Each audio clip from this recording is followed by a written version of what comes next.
Hey everybody, and welcome to this Monday Basics of Electronic Banking. Today we're going to talk about the ARC.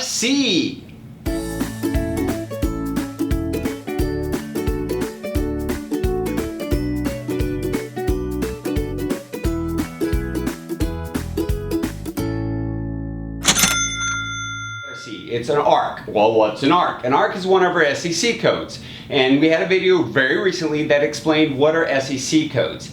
SEC codes help us to identify a type of payment or a payment type that has taken place within ACH. The ARC, it really means what? Accounts Receivable Conversion. Now, accounts receivable conversion, the way the ARC is used is we take and we convert checks to the ACH.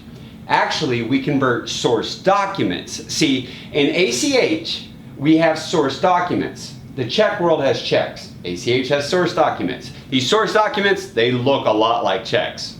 You would say they're checks, but they're never presented for payment, so that makes them a little bit different.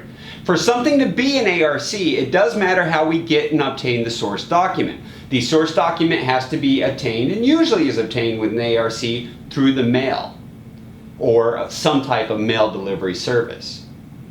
The ARC could also be received at a manned billed location, which means you walk in to pay a bill where you have an account and you owe on. We'll get to that in a minute.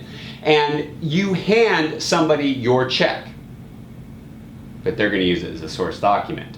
Okay, or another way could be a drop box. In some smaller cities especially, and occasionally I guess in bigger cities, I know I was used to being able to go places like I pay my water bill, and if I got there after 5 o'clock in this small community I used to live in, there wasn't nobody there. So what do? Well, there'd be this box that would be out in the front door, and I could just drop my bill in there, and they would count it as being received that day when they came in the next day, or sometimes even on Monday, that they would count it as being received that day as long as it was in the box and dropped in the drop box. So those are the three main ways that we have an ARC.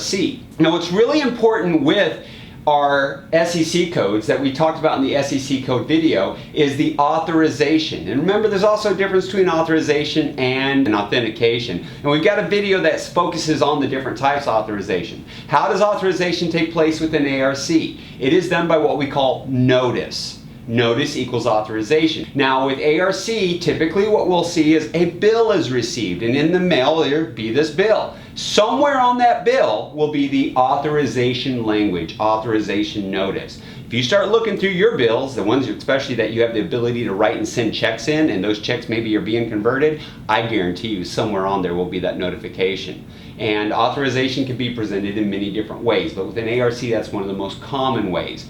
What is important with an ARC that there are some requirements, and that is that it has to be $25,000 or less. The check that is used as our source document or a source document has to have a pre-printed check serial number on it.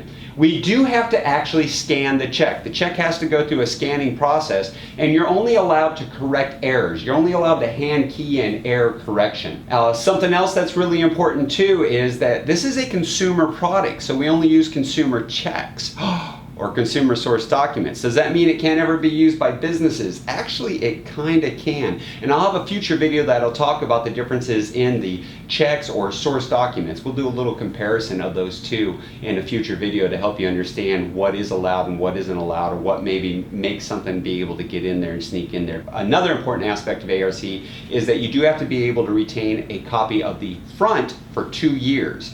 Now, you only need the front, but Professor, why don't you need the back? You don't need the back because there's nothing on the back. If it were processed as a check, there would be information on the back. We'd have our endorsements and information on the back. But because we are scanning it at the point of where it's captured or where it's received through the mail, the drop box, or the man-billed location, we don't endorse it because it's not presented as a check.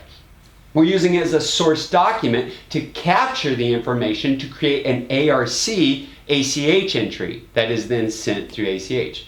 You may ask, well, why do we do that? Because ACH is the lowest cost method that is out there, so it can be much lower cost instead of having to move the paper around. Even though remote deposit capture is definitely still an option where the image does go, and it does go through check rails in that case. ARC does not. ARC goes through ACH rails. Now, if you are at the man build location, and a little note on the authorization, you do have to be able to provide a copy, an actual physical copy of it. That's what an ARC is. We're going to continue our check conversion series next week with the BOC, the BOC, so I'll look forward to that. Now, if you do have any questions on ARC, any comments, please put them down below. I look forward to those. I've been enjoying those. Or you can message me directly. That does seem to be the most popular method of getting in touch with the Payments Professor. But there is also the option of sending an email to kevin@paymentsprofessor.com. I hope you enjoyed this and learned something from it as well. Look forward to seeing you in future videos. Thank you.